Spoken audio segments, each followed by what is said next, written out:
Nagkita ng muli sina Pangulong Duterte at dating Pangulong Fidel Ramos. Ito po ang kauna-una nilang pagkikita matapos ang sunod-sunod na banat ni FBR sa Pangulo. Nakatutok si Joseph Morong.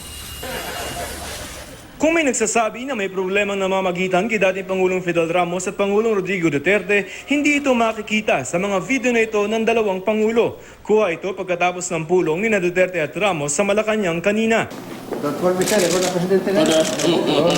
Matatanda ang ilang maanghang na salita ang binitawan ni Ramos tungkol kay Duterte, hindi raw tama ang ginagawa ni Duterte na pang-iinsulto sa mga kaalyado nating bansa.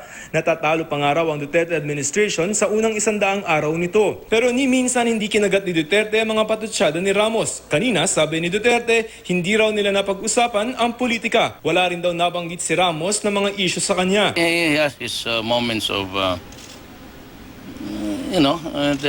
exclamation point. Yes. But the president is always courteous and nice. Or anything concern or controversial issue na ni-raise ni ex? Hindi yan sinaga, Yung mga politika.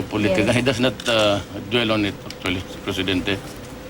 Does he even want to mention the name of other guys on the other side?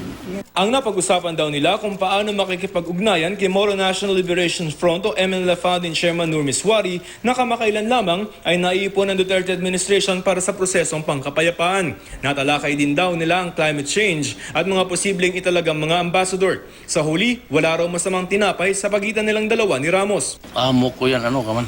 Hindi din daw nila napag-usapan ang tungkol sa pagpayag ni Duterte pati na ng Korte Suprema na maihimlay sa libingan ng mga bayani si dating Pangulong Ferdinand Marcos. Sa panayam ng GMA News kay Ramos, inihayag niya ang pagtutol niya sa planong ito. Pero sa column sa pahayagan ni Presidential Communications Office Chief Secretary Martin Andanar, sinabi niyang gaya raw ng mga Amerikanong nagpoprotesta sa naging resulta ng US elections, mga temperamental brat ani Andanar ang mga taong kontra sa desisyon ng Korte Suprema. Hindi nagustuhan ng ilang mamabatas ang banat na ito ni Andanar. They can never be called brats. These are actually principled positions, principled stand.